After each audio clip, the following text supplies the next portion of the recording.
అందరికీ నమస్తే. నేను మీ జర్నలిస్ట్ పండరి. మొత్తానికి తెలంగాణ రాష్ట్రంలో నిన్న 2 రోజుల పాటు జరిగిన అసెంబ్లీ సమావేశాల్లో చాలా అద్భుతాలే చోటు చేసుకున్నాయని చెప్పుకోవచ్చు. అందులో ముఖ్యంగా కాళేశ్వరం కమిషన్కి సంబంధించి ప్రతిపక్షాలు లేకపోతే అప్పటి ప్రభుత్వానికి సంబంధించినటువంటి ముఖ్య నేతలని లేకపోతే ప్రజల ముందుకు పెట్టాలి, ఏదైతే కాళేశ్వరం అనే ప్రాజెక్టుకు సంబంధించి వేసిన ఒక పీసీ ఘోష్ కమిషన్ రిపోర్టుకు సంబంధించిన దాని మీద చర్చా వేదికగా నిన్న అసెంబ్లీ 2 రోజుల పాటు జరిగిన మాట వాస్తవం మనం అందరూ చూసి కూడా సోషల్ మీడియాలో విన్నారు. అయితే దీంట్లో ఒక అద్భుతమైన విషయం ఒకటి ఏంటంటే, రాహుల్కు షాక్ ఇచ్చిన రేవంత్ భలే గమ్మతి ముచ్చట అనేది మనకిడ ఒక బీజీ మనం చూస్తున్నాం. ఈ మాట నేను ఎందుకు అంటున్నా అంటే, ఎండ్ ఆఫ్ ద డే నిన్న మొత్తం కాళేశ్వరం సంబంధించిన ఆ కమిషన్ రిపోర్ట్ ఆధారంగా ఏ విధంగా జరిగింది, అసలు 1,00,000 కోట్ల రూపాయలు తీసుకుపోయి కాళేశ్వరంలో పెట్టిర్రు, కాళేశ్వరం వల్ల ఉపయోగం లేదు, అది కాళేశ్వరం కాదు కూలేశ్వరం అని చెప్పేసి అసలు ఒక సబ్జెక్ట్ లేకుండా ఇష్టానుసారంగా మాట్లాడిన విధానం, నిన్న అసెంబ్లీలో మాట్లాడిన ముఖ్యమంత్రి స్థాయి నుంచి సాధారణ ఎమ్మెల్యే స్థాయి వరకు మాట్లాడిన విధానం మనం చూసినాం. దానికి కౌంటర్గా హరీష్ రావు గారు కూడా మాట్లాడినటువంటి మాటలు కూడా మనం విన్నాం.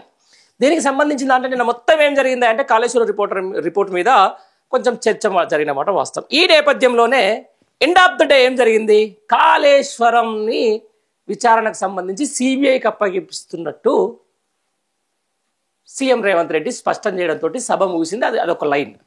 నిజానికి అసలు ఈ సిబిఐ చేయబట్టే ఈ సిబిఐని వేరియస్ రాష్ట్రాల్లో ఇష్టానుసారంగా వాడుతూ మొత్తం ప్రజాస్వామ్యాన్ని మంట కలుపుతున్నారని చెప్పేసి కూడా రాహుల్ గాంధీ పదే పదే పదే పదే పదే ముట్టుకుంటున్నటువంటి మాట.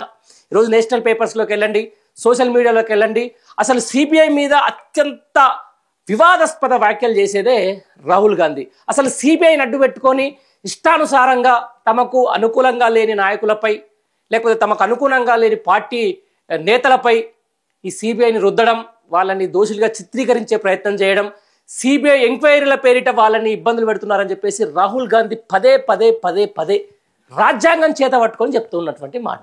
అదే రాహుల్ గాంధీకి అలా బిగ్ షాక్ ఇచ్చిన చెప్పుకోవచ్చు రేవంత్ రెడ్డి. ఓవైపు సిబిఐని వ్యతిరేకిస్తున్న రాహుల్ గాంధీని కాదని చెప్పేసి ఈరోజు కాళేశ్వరం విచారణకు సంబంధించి సిబిఐకి అప్పగిస్తున్నామని చెప్పేసి రేవంత్ రెడ్డి అనడం అనేది ఎంతవరకు కరెక్ట్ అనేది ఒకసారి మీరు కూడా ఆలోచించాలి. అసలు సిబిఐ వద్దు, రాష్ట్రం నుంచి బ్యాన్ చేయాలని చెప్పేసి గతంలో పక్క రాష్ట్రానికి సంబంధించిన ముఖ్యమంత్రి ఎవరైతే ఉన్నాడో Nara Chandrababu Naidu CBI go back అని చెప్పేసి ఆయన రాష్ట్రాన్ని సిబిఐని అడుగు పెట్టనీయలే. ఆయన మొదటిసారి అధికారంలో ఉన్న తర్వాత మొన్న రీసెంట్గా అదేదో కూటమి పెట్టుకున్నారు, ఆయన బీజేపీతో కలిసిండు కాబట్టి మళ్ళీ అక్కడ సిబిఐ వస్తుంది. కానీ తెలంగాణ రాష్ట్రానికి ఇప్పటివరకు అయితే సిబిఐ నాట్ అలౌడ్. ఎందుకంటే సిబిఐ చేసే అరాచకాలు అట్లా ఉంటాయి. చాలా మందికి ఎవరైతే ఇప్పుడు బీజేపీ అనుకూలంగా మారే వాళ్లకు లేకపోతే బీజేపీ వ్యతిరేకంగా ఉండి వేరియస్ పార్టీలో ఉన్నటువంటి నేతలు వాళ్ళ మీద ఉన్నటువంటి అవినీతి ఆరోపణలు లేకపోతే వాళ్ళ మీద ఉన్నటువంటి కేసుల నేపథ్యంలో కూడా వాళ్ళని దయానో భయానో ఇబ్బంది పెట్టి చేసి ఒక కాషాయ కంట వేయించిన తర్వాత వాళ్ళకి ఏం చేస్తారు, వాషింగ్ పౌడర్ నిర్మా ఇక మా పార్టీలోకి వచ్చినోడు మొత్తం తెల్లగా అయిండ్రా దేవుడు అన్నట్టు కాడికి తీసుకొచ్చే పరిస్థితి వచ్చింది. అట్లా ఈ సిబిఐని వాడుతున్నమాట. సిబిఐ అయినా ఈడీ అయినా కూడా కేంద్ర ప్రభుత్వం చేతిలో ఒక కీలుబొమ్మలుగా మారిన నేపథ్యంలో ప్రధాన ప్రతిపక్షంలో ఉన్నటువంటి రాహుల్ గాంధీ కూడా ఎన్నోసార్లు సిబిఐ వద్దు, సిబిఐ పెట్టోనే చెప్పేసి అసలు సిబిఐ నిర్వీర్యం అయిపోయింది, సిబిఐ కేంద్ర ప్రభుత్వానికి అంత పాడుతూ ఉంది, సిబిఐ కేంద్ర ప్రభుత్వం అడుగుజాడలు నడుస్తామని చెప్పేసి పదే పదే పదే చెప్తున్నా కూడా మళ్ళీ ఈరోజు రాహుల్ గాంధీకి సంబంధించిన ఒక బిగ్ షాక్ ఇస్తూ రేవంత్ రెడ్డి ఏం చేసిండు, కాళేశ్వరం కమిషన్ని లేకపోతే కాళేశ్వరం విచారణని సిబిఐకి అప్పచెప్పాడు. నిజంగా మరి సిబిఐకి ఇంత చెప్తున్నప్పుడు ఓ వైపు రాహుల్ గాంధీ ఏం చెప్పినా, రాహుల్ గాంధీ ఏం చెప్పకుండా అసలు తెలంగాణ రాష్ట్రంలో ఏం జరగదు, రాహుల్ గాంధీ ఆదేశాల మేరకే తెలంగాణ రాష్ట్రంలో పరిపాలన జరుగుతుందని చెప్పేసి పదే పదే చెప్పే రేవంత్ రెడ్డి మరి రాహుల్ గాంధీని సంప్రదించే ఈరోజు కాళేశ్వరం విచారణని సిబిఐకి అప్పచెప్పిండా? గత కొద్ది రోజులుగా తెలుగు రాష్ట్రాల వైపు కన్నెత్తి కూడా చూడని సిబిఐ ఈరోజు మరి ఈ తెలంగాణ రాష్ట్రంలో ఎందుకు దారులు తెలిసిన రేవంత్ రెడ్డి?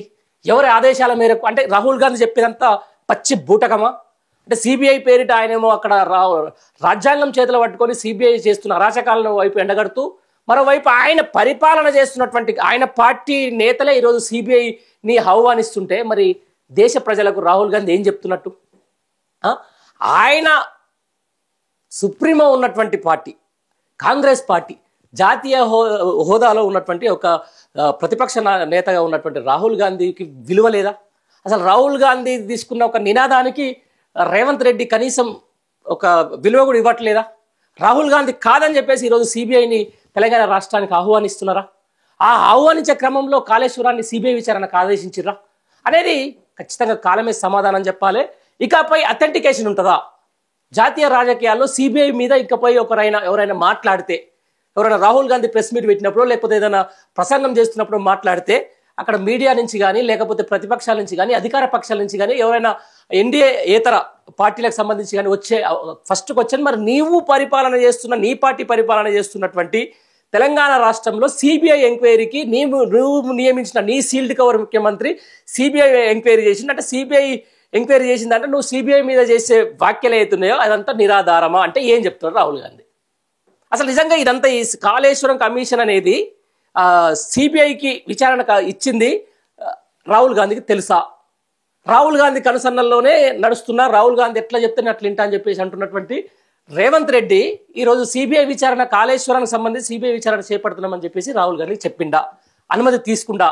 ఒకవేళ ఇదే కనుక జరిగితే సిబిఐ అనుమతికి రాహుల్ గాంధీ ఒప్పుకుంటే ఆయన మాటలకు ఏమైనా అథెంటికేషన్ ఉంటుందా?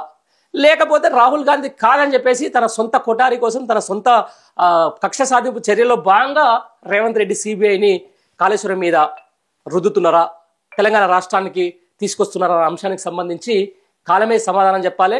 ఎందుకంటే ఈ ద్వంద్వ వైఖరి, ఓవైపు ఢిల్లీకి వెళ్ళేవేమో సిబిఐని తిట్టాలి, రాష్ట్రంలో మాత్రం సిబిఐ ఎంక్వైరీ చేయాలి.